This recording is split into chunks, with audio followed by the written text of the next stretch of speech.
All right, so this is going to be hard to get through. I went ahead and decided this morning. No matter the result, I was going to go ahead and review the game, Chelsea versus West Ham. Chelsea, obviously, if you watch my videos, you've seen the shirt, you've seen the poster. Been my favorite team since I was little.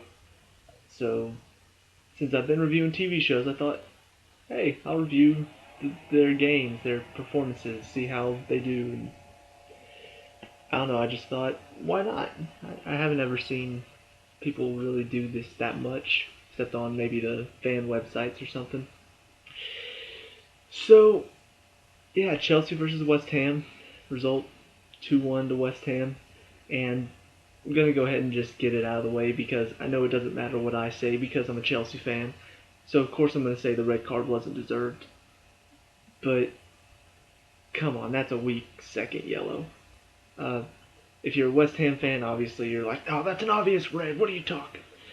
But I mean, if that's just a challenge, if he's not already on a yellow, it's probably not a yellow. But because he's on a yellow, every single foul he makes, the fans are in the ref's ear. It's that's got to be a set. And so every single challenge he makes is gonna be called for a yellow. And the assistant referee just let the fans get to him and told the main referee that it should be a yellow, and it really shouldn't.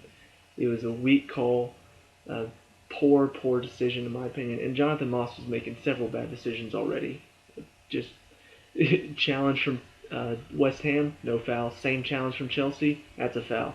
So, and I'm not going to blame the result completely on the refs. I mean, Chelsea started off poor, but just going to go ahead and talk about the refs because I know that's been the main talking point. As far as the offsides, they said it on NBCSN. Advantage goes to the striker most of the time, but because it's West Ham and they're at home, of course the home field is going to get the advantage. Strikers hardly ever get the advantage anymore. If it's even that close, it's always offsides now, and I think that's kind of ridiculous. I do think that the striker should get a little bit of the advantage. And if you look really closely, his hand was offsides. But anyway, that's I'm a Chelsea fan. Of course, I'm going to have my opinions. Of course, I'm going to say the referees are wrong because, hey, that's how fans are. Um, but anyway, on to the performance itself. Like I said, they started off very slow in the first half. Weren't moving the ball around fast enough. Every time they passed it, when you pass it, if you're standing when you receive it, the play is going to be so slow. And that's the main problem that they have right now is that whenever they pass, they're passing to a standing player. And West Ham is pressure, pressure, pressure. So they pass it, they receive it, they've got pressure. Pass it, receive it, pressure.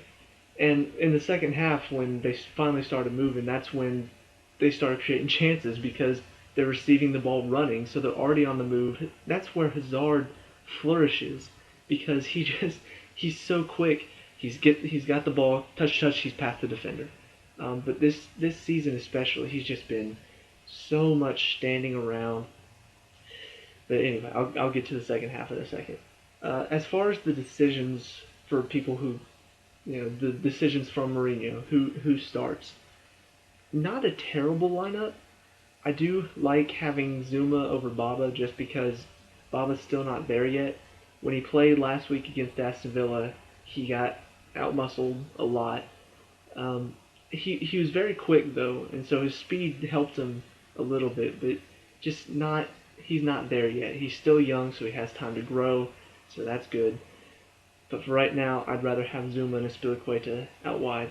Zuma not a out and out fullback, but he can play there, and honestly, I prefer him over Ivanovic right now. But we all know Mourinho's too stubborn. Um, Fabregas again gets the start. I still disagree with that decision.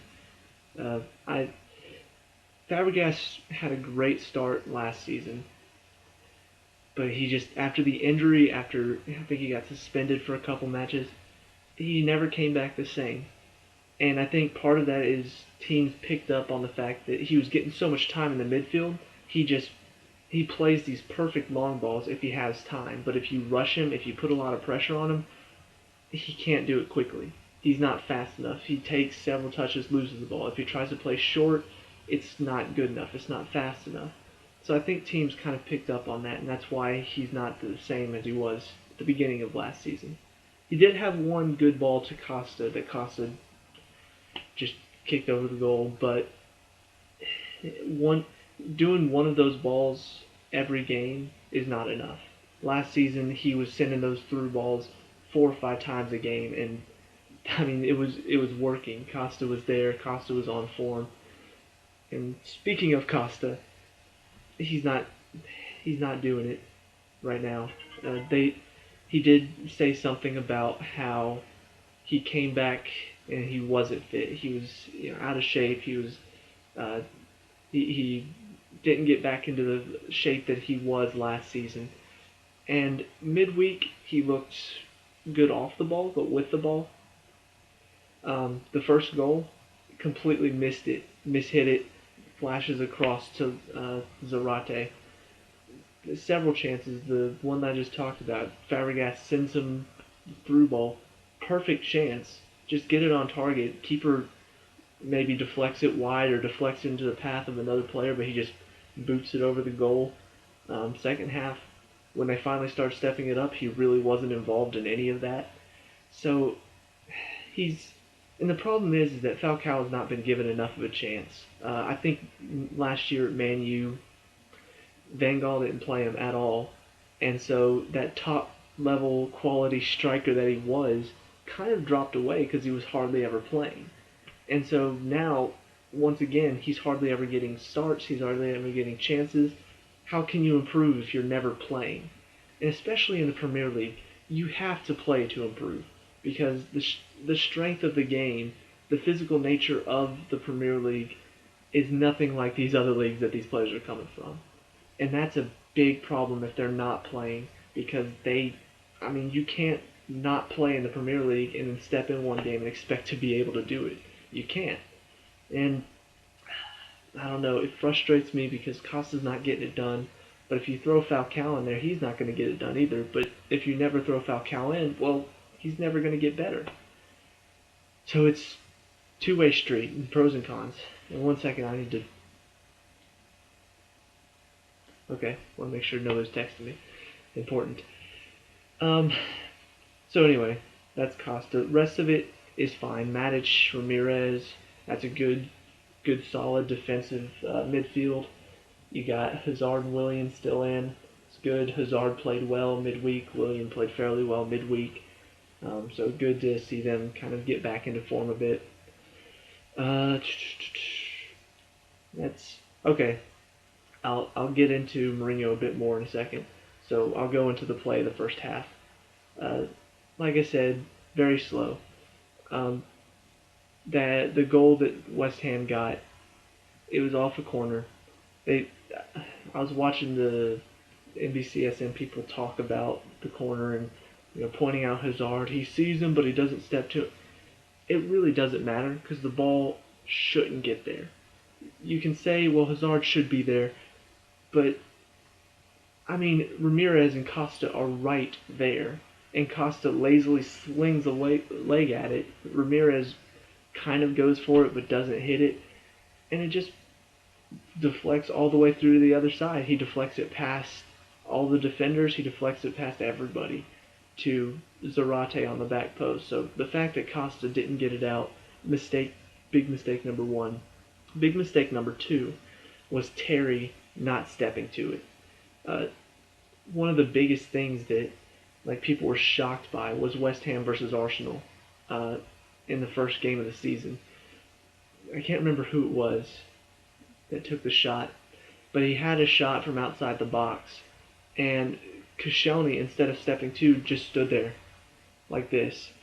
And so Cech was completely caught off guard, because when he played at Chelsea, the defenders were all about stepping to, throwing their bodies in the way, so he's always ready for the deflection. He's never ready for it to just come clean through, because that hardly ever happens at Chelsea, typically.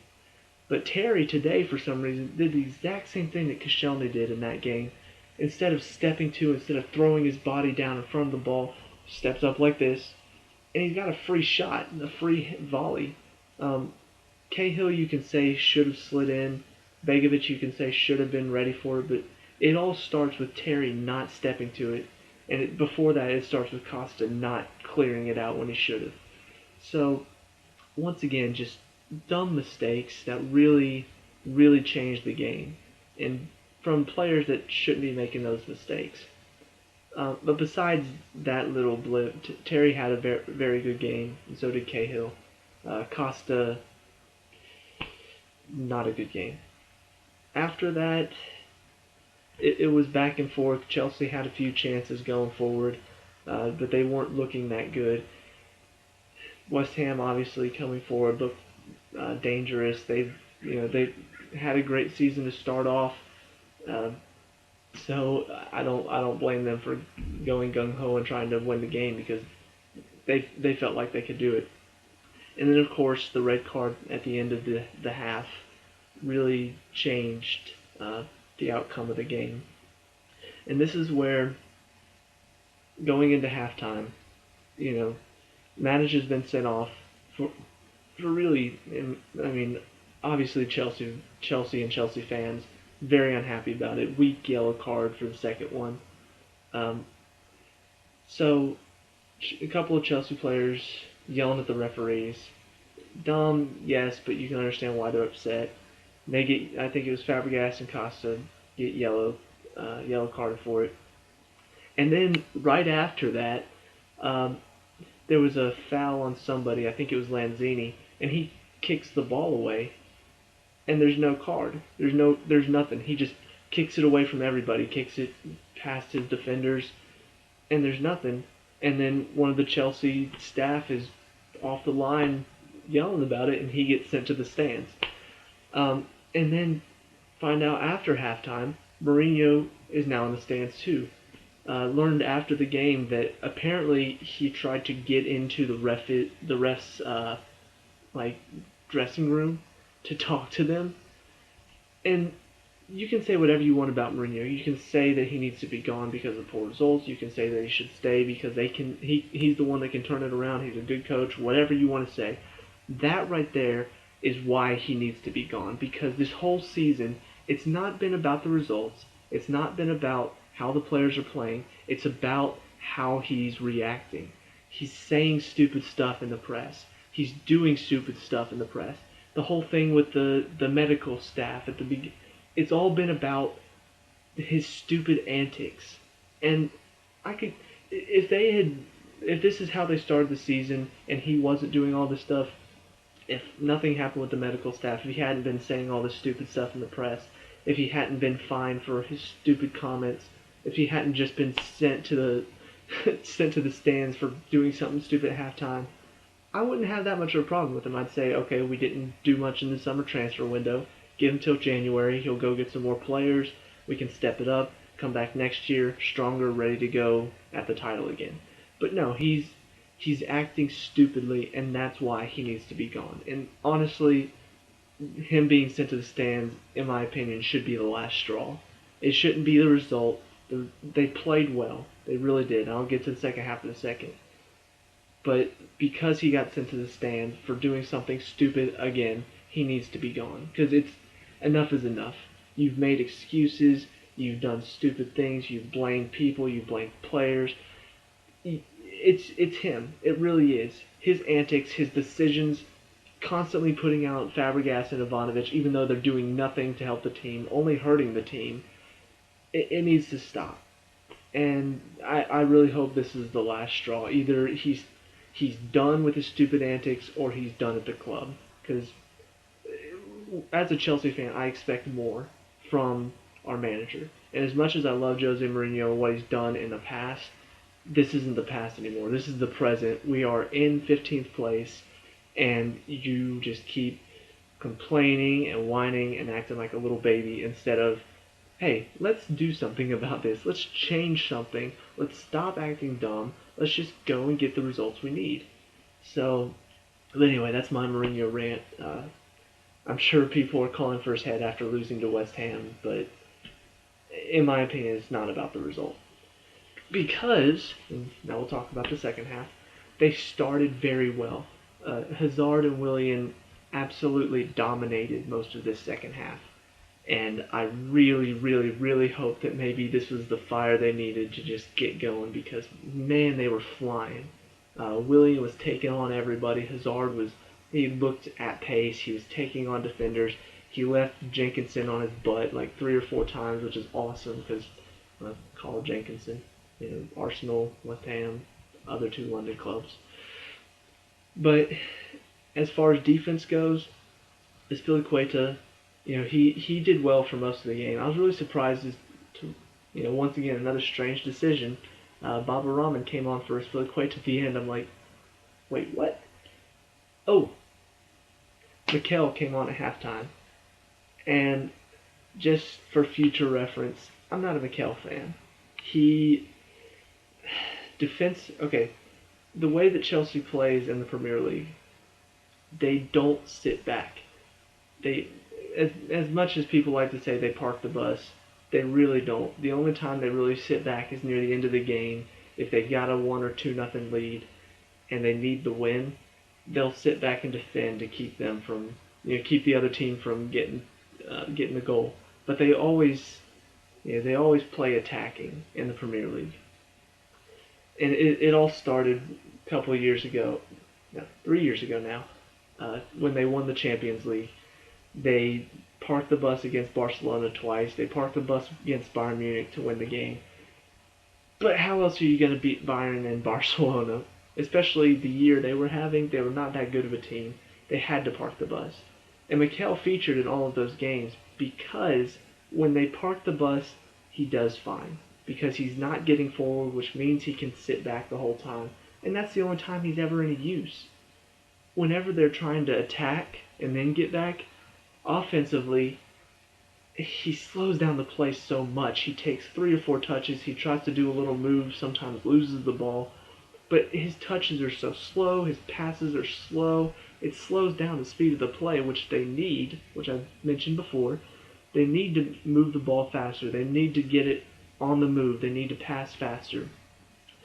And defensively, whenever they get up, if they're not parking the bus, whenever they get up, he doesn't get back.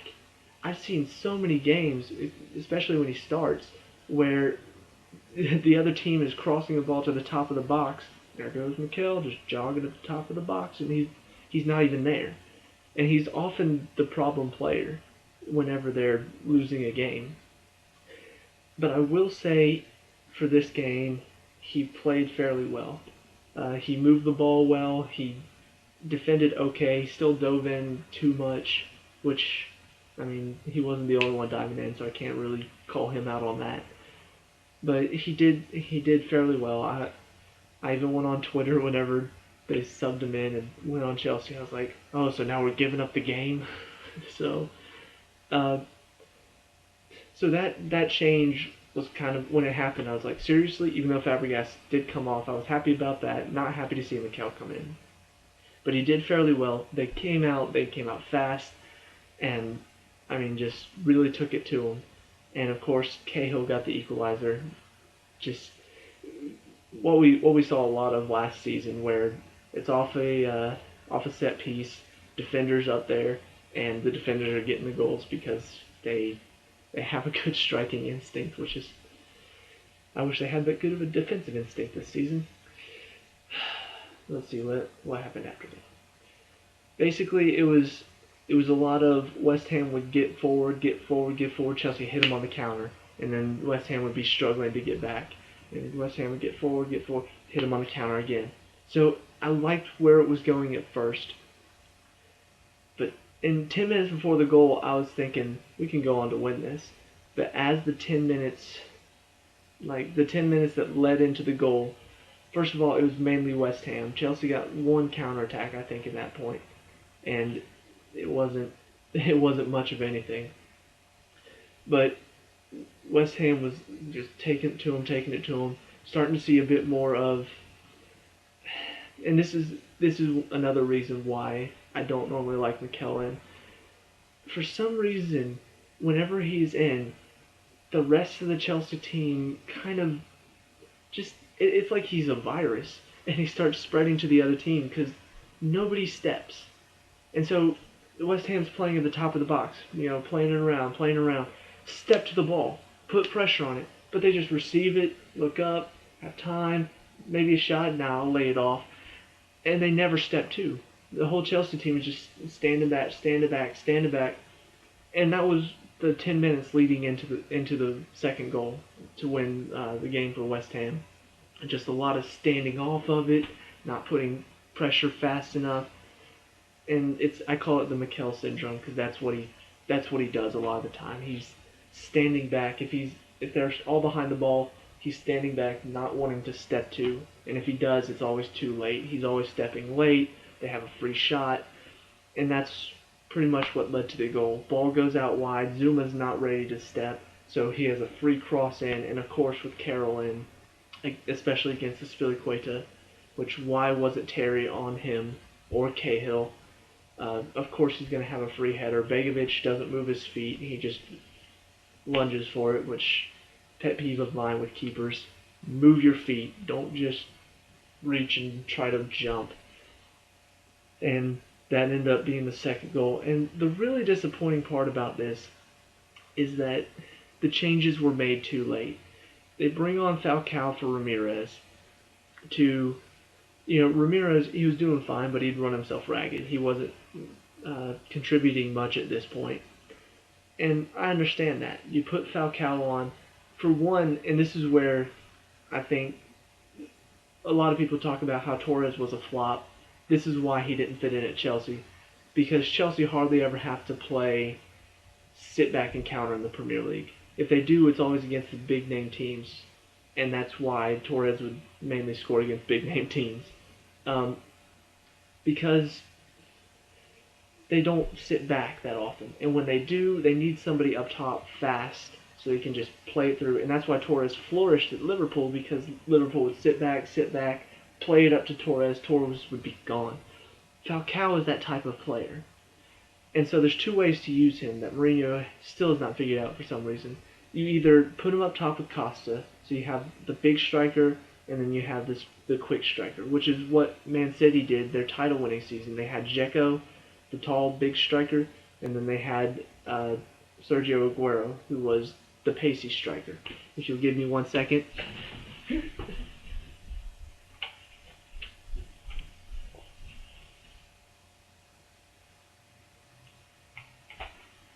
Okay. Had to have the Everton-Arsenal game on in the background. Everton's my third favorite team. Leicester's my second. So, just putting that out there. But they never used Falcao well enough. In this case, he should have been brought on sooner. And they should have played more counterattacking, because that's trying to play quick with him. He's not that great at it, especially because he hasn't played with the team enough. So Hazard's, he's so used to playing this ball here. Well, Falcao hasn't played enough, so he's already making a different run, and now the ball's gone. So they should have brought him on sooner. Should have sat back and tried to counter more with him. And they just don't use some of their players effectively enough. And that's been the story of the season so far. But anyway, as the game was ending, for some reason brought on Baba Rahman for Spilicueta, which was weird because, Spilicueta has been the player of the season, in my opinion, for Chelsea. He's had constantly solid games. One of the biggest outcries was, I can't remember which game it was. I think it was against Everton. It was fairly late in the game, and they were down 2-1. Spilicueta and Ivanovic were on, and he put on Kennedy and brought off Spilicueta instead of Ivanovic, which was just bizarre. Because, well, first of all, you have a more attacking player in a defensive role. That makes sense. But to bring off Spilicueta and not Ivanovic, who had cost them the first two goals, was just, it was weird. And once again, bringing off Spilicueta for Baba Rahman, which, it's like for like. I don't know if you were going for, you didn't want him to get a second yellow, or if you wanted to avoid injury. I don't know if there was something else behind it. It was just weird. But, nothing else really happened. They had a couple half chances where, free kicks, corners, had a chance, but I, there's a lack of desire in the team right now, and part of that I think comes from the manager. Uh, when you've got a manager who is just more focused on blaming people, on blaming refs, blaming the media, blaming the players, blaming the coaching staff, blaming the nursing staff, it's a blame game for him. And he's said a couple times that it's my fault too, but he doesn't realize how much of it is his fault. And it's really disappointing to see once again strange decisions from him, and now he's doing more stupid stuff that's going to end up in the media. And I mean, it really drags down the team. And even all the stuff with Costa against Arsenal a couple weeks ago, yeah, it wasn't pretty, but all the focus was on that game because of Mourinho's stupid antics. After the game, he's smile, zip. It puts so much media attention on it that not only does Costa get banned for 3 games for practically nothing, but then Gabriel gets off of his ban, which he really shouldn't have because it's retaliation. But Mourinho did so much stupid stuff that, I mean, if nothing happened at all, there would have been an outcry because, I mean, look at him, he's taunting the media. So I hardly ever get to rant, and I hardly ever need to rant, but this season has been a much different story, obviously. Um, so that's pretty much all I've got to say. Uh, Mourinho should be gone, and if he's not, then something's got to change. So that's it for this first ever uh, review, Chelsea review, I guess. And I'll probably have another one for you on the next game. So see you then.